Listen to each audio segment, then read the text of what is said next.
welcome back to my channel. This is Stephanie. Well, yeah, that's how I would answer a phone. But my name is Stephanie, if you don't know that. So today, I wanted to make a video that caters towards my fellow stylists. First things first, I just did a live video on this makeup look. I'm doing a wedding tomorrow for makeup and hair, and she wanted this look that she found off of probably Pinterest, and I tried my best to replicate what I saw, how I saw it. So I got the blue, I got the cut crease, I got the wing, I got the lashes, I got the whole nine, okay? So the rest of the stuff I made up, obviously, so lip, all that jazz. But I had a ton of fun making that video. It's super duper long, but sometimes that's how stuff goes. Like, I need to stop trying to do things so fast because I'm worried that I'm gonna lose people. I'd rather just give you valuable information and tell you how I got there. I messed up, I fixed it, you know, maybe you'll learn something, who knows. Anyways, that's on my live channel.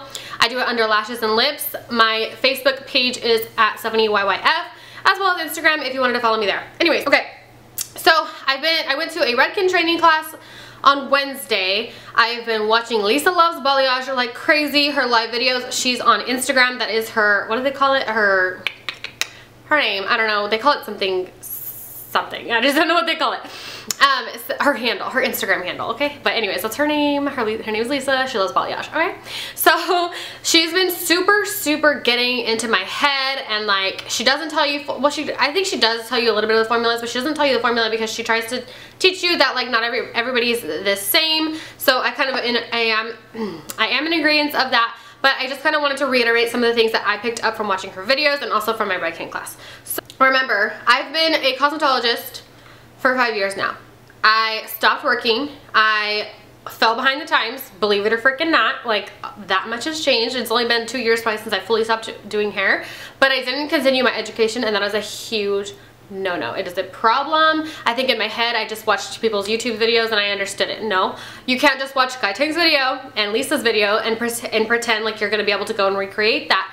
For one thing, customers have really unrealistic expectations. Your job is to gain experience, tell them whether or not it's doable, whether or not they should do it, how much it's going to cost, how much time it's gonna take. I never thought about that. I was like, oh, everyone knows it's gonna take 3 hours at least, because I guess that's how long I take. But I'm always doing a full different technique on everyone. I like foil the crap out of these people's hair, but I had to change that because I'm not getting paid for what I'm doing, if that makes sense. And it's just a waste of time. Like, anyways, I need to work smarter, not harder, all that.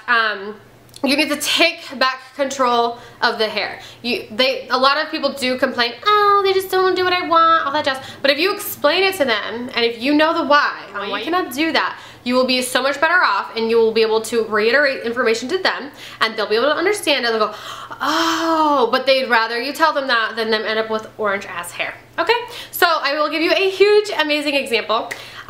So I post a lot on Facebook Marketplace. I post a lot on Facebook in my area, so the area code, like, you know, if I have a special, all of that jazz.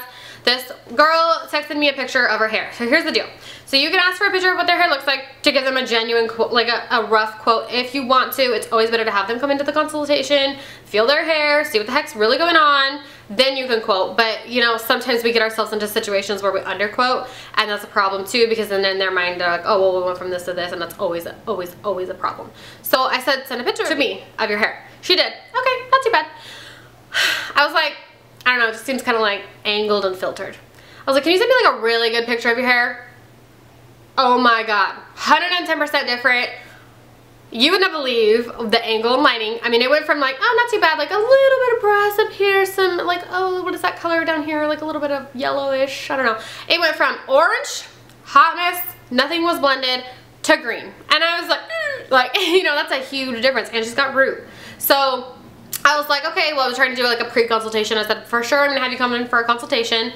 I've learned definitely do a strand test every damn time, okay? Like, that's probably what's gonna set you apart from like a mediocre stylist to like an amazing stylist. Lisa says she does them all the time. I'm like, okay, well, it's been a long time since I've really done them, but I'm gonna do that. And then also in that, you need to pre-treat the hair. So she says to use Malibu C because she works with this guy named, I don't know if it's Oscar for me. No, his name is Anthony.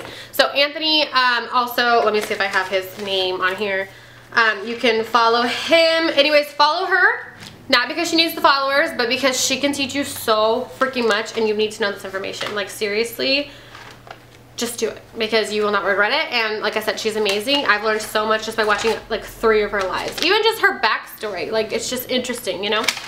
Anthony.Barnhill, okay? So anyways, if you wanted to follow him, he does a lot of he's an educator for Malibu Sea. So there's 2 different things that she would do. It was either crystal gel or CPR. And if you go, oh, well, how do you know which one to use? If you look at what CPR stands for, it's color pigment removal. There you go. If you need to remove color, use that one. If not, and you're just doing like highlights or whatever, then use the other one, I'm assuming. I haven't even done it yet. I'm gonna implement this into my training today, and then I'm gonna go for it, okay? So let me double check the time. Okay, so I have 30 minutes, I'm good. I told the client, I said, okay, so what is in your hair? She's like, oh, well, it was natural and then I bleached the ends. I was like, okay, natural. Okay, so the person who bleached her hair somehow hit this really, really, really bad orangey brassy tone. It didn't look like natural. It looked like there was box dye color in there. So I was like, so you haven't box dyed it or anything? Like I had to really dig for that information. The way I worded it, I had to ask, I think I asked her 3 times. Like I'm not even kidding. And then she goes, well, yeah, but like 2 years ago. Whose hair goes from here to here in 2 years?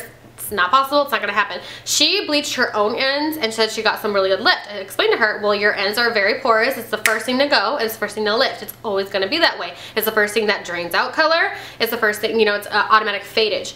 Your hair can only fade so much. And I'm not a scientist, and I mean, correct me if I'm wrong. Essentially, that box dye doesn't leave your hair. Like it just doesn't. We don't know what's in it. There's fillers, all this stuff that goes into hair, and the reason why hairstylists get all freaked out is because we just don't know what's in it. Do we know what's in the other color? Maybe not, but it's professional hair dye, so we go with the flow. And usually it's a little bit more difficult to remove that hair color, but it's not as difficult as what they put into box dye. Plus it also bleaches your hair sometimes, and it just is really damaging to your hair if you keep putting it and putting it and putting it. So, and another thing is when your hair is professionally done, you just hope that the stylist knows how to fill in the hair for retouches and that sort of thing. So when you come to, like, if they move stylists, you know, your hair, it's not going to be so hard. I don't know, I'm trying to figure out my hair right now, you guys. Okay, so she was devastated. They fixed it twice, and they just, you know, still, because basically she showed him a picture of like this blonde bombshell with like a little bit of a shadow root. Well, she's got very, very dark natural hair that she had box dye through here, and then she had blonde. I guarantee you she didn't tell the stylist that she had box dye, because otherwise she would have known to tell me she had box dye in her hair.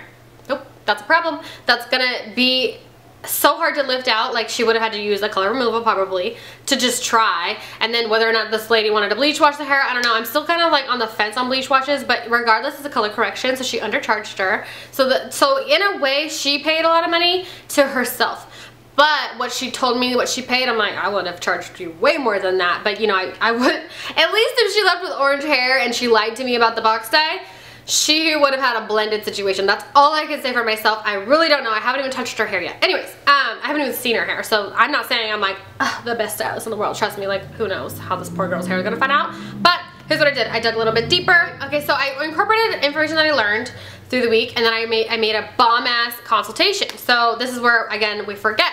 So we think the stylist knows what they want. They don't. They know they want like a certain color in mind, but you know, she cannot get the picture that she wants. She unfortunately has box dye in her hair. She doesn't have a clean canvas. She doesn't have a level 6 or higher. Like it's hard, you know what I mean? Like you can't just nail it in one shot. I have a lighter hair in general, and I had all this was pre-lightened, so I lifted really fast, but it just depends on who you are. And I never put anything lower than a 7 on my hair. A 5 here and a 7 here. So she literally is so thankful that I sat there and explained to her who, what, where, when, why, like why this is happening to her. And she says, well, if they would have told me, I wouldn't have done it. That's not necessarily true. People say that, but you know damn well, like if they were like, it's gonna be really hard, it's gonna be real, you know, maybe if they could have got her at the expensive part, but like, you know, it may or may not go. Like she'd be like, okay, just try it. Like that's how people are. They just want to see, like, you know, they don't know how hair works, so they just think, oh, it'll work. It might not. Okay, let me see what else did we talk about so that I can give you the rundown of how the situation is going. Anyways, I tried to fit her in today. It didn't work out. She wanted to do it tomorrow. I can't do it. So I said, well, Wednesday if you can wait. She's like, yeah, for sure. I'm like, okay, well just let me know if anything changes. I normally do a deposit, but I just don't feel like doing it right now. She's, like I said, she's on a budget. Like I'm just trying to work with her. So we're going from her wanting this. I'm not gonna show you what her hair looks like.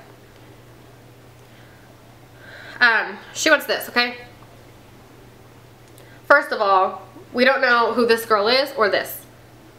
We don't know how medium textured her hair is. We don't know how many times she's been to the stylist. We don't know if that's extensions. We don't know if she took 10 hours to get that done. We don't know if she paid $1,000 to get that hair. This is where the problem of pictures come in. when I ask for a picture, I just look for like kind of how you want your hair highlighted and then kind of how much like light or dark you want. That's what I look at pictures. I'm sorry, like I'm not that stylist. You're not that girl. We don't have X amount of time and money to be doing these kind of things. It's really like not fair to put that on the stylist. So you just need to, as a stylist, be more prepared and more like, again, be like stern. You have to be stern. Like I started out, I'm like, okay, well guess what? That makes me look horrible because it's not gonna happen. You can't get there. Sometimes you just can't. All the practice in the world, you know, like you're gonna start off with level 2s and all that jazz, like, and you know, eventually you'll learn how to lift them properly and how far, but when they have other dyes in there, it's just so freaking hard and you know, they can't expect it. But they do put it on you. They blame you because that's easier to do. Anyways, so again, we booked the appointment. I'm gonna pre-treat her hair. I'm gonna strand test it and we're gonna go from there. I did talk her into, she's gonna have to pick a pretty dark color and, you know, essentially, and we're probably just gonna do an all over one color. If worst case scenario, I'll put a little bit lighter of a situation here, but I have to remove that green, so everyone knows I have to put red into that hair.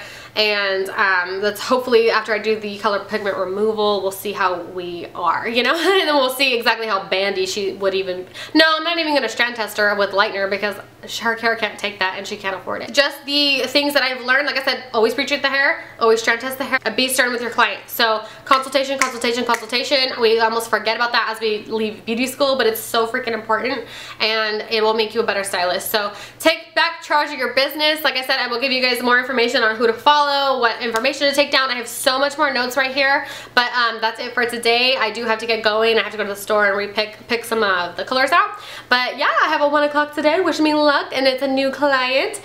She's bleach blonde, and we're gonna put some dimension back into her hair. So maybe I will try to not vlog it, but like Instagram story it. So anyone who's interested. But I may try to take my channel in a different direction because I know that there's a lot of struggling stylists out there that just like me, and I think that I kind of just want to give back to them. I understand that a little bit more than maybe just doing tutorials. I did do it on my live, but I don't know if I'm necessarily, I'm not fully writing it out, but for now I'm gonna try to like see how my channel can go in a different direction. So wish me luck, you guys. I hate to be super bubbly all the time, but that's kind of just how I am. I apologize if you guys hate it, but then don't forget to watch. No, I'm just kidding.